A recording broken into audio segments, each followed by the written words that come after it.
भक्तों, आपका समस्त भक्ति सागर में आपका स्वागत है। आप मेरे वीडियो को लाइक कीजिए और सब्सक्राइब जरूर कीजिए।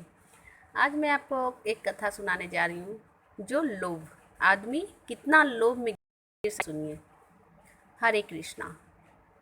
एक बार राजा भोज के दरबार में एक सवाल उठा कि ऐसा कौन सा कुआं है जिसमें गिरने के बाद आदमी बाहर नहीं निकल पाता।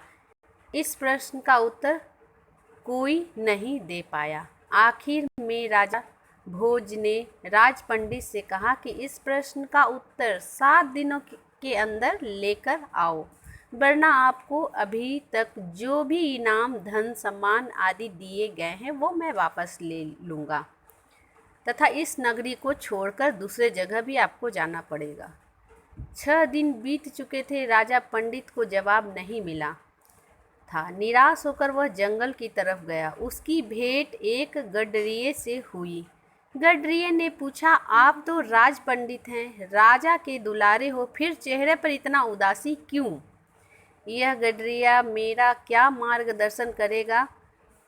यह सोचकर पंडित ने कुछ नहीं कहा। इस पर गडरिये ने पुनः उदासी का कारण पूछा और पूछते हुए कहा, पंडित जी, हम भी सत्संगी हैं, हो सकता है आपके प्रश्न का जवाब मेरे पास हो, अतः निसंकोच कहिए।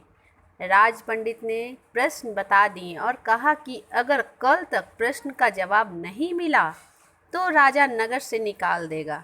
गडरिया बोला, मेरे पास पारस है, उससे खूब सोना बनाओ और एक भोज, क्या लाखों भोज आपके पीछे घूमेंगे। बस पारस देने से पहले मेरी एक शर्त माननी होगी कि आप मेरा चेला बनना पड़ेगा। राजा पंडित के अंदर तो अहंकार जगा दी। 2 कौड़ी के गडरिये का चेला बनूं, लेकिन स्वार्थ पूर्ति हेतु चेला बनने के लिए तैयार हो गया। गडरिया बोला, पहले भेड़ की दूध पियो, फिर चेले बनो।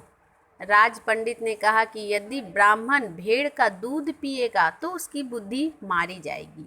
मैं दूध नहीं पीऊँगा, तो जाओ, मैं पारस नहीं दूंगा। गडरिया बोला। तब पंडित बोला, ठीक है, दूध पीने को तैयार हूँ, आगे क्या करना है? गडरिया बोला, अब तो पहले मैं दूध को जूठा करूँगा, फिर तुम्हें पीना पड़ेगा। राज पंडित ने कहा, तो हद कर दी यार, ब्राह्मण को जूठा पिलाएगा? तो जाओ। गडरिया बोला कि मैं नहीं दूंगा पारस। राजा पंडित बोला कि मैं तैयार हूँ जूठा दूध पीने के लिए भी। गडरिया बोला, वह बात गई। अब तो सामने जो मरे हुए इंसान की खोपड़ी का कंकाल पड़ा है, उसमें मैं दूध दूहूँगा, फिर उसको जूठा करूँगा, फिर कुत्ते को चटवाऊँगा, फिर तुम्हें पिलाऊँगा, तब मिलेगा तुम्हें पारस, नहीं तो अपना रास्ता देखिए। राज पंडित ने खूब विचार करके कहा, तो बड़ा कठिन है, लेकिन मैं तैयार हूँ। गडरिया बोला, मिल गया जवाब, यही तो है कुआं, लोभ, तृष्णा का, जिसमें आदमी गिरता जाता है और फिर कभी नहीं निकलता। जैसे कि तुम पारस को पाने के लिए इस लोभ रूपी कुएं में गिरते चले गए। आज राज पुरोहित की नई ज्ञान की प्राप्ति हुई थी, ऐसा ज्ञान जिसमें उसकी प्रतिष्ठा, संपत्ति को खोने का डर हमेशा के लिए समाप्त हो गया और उसने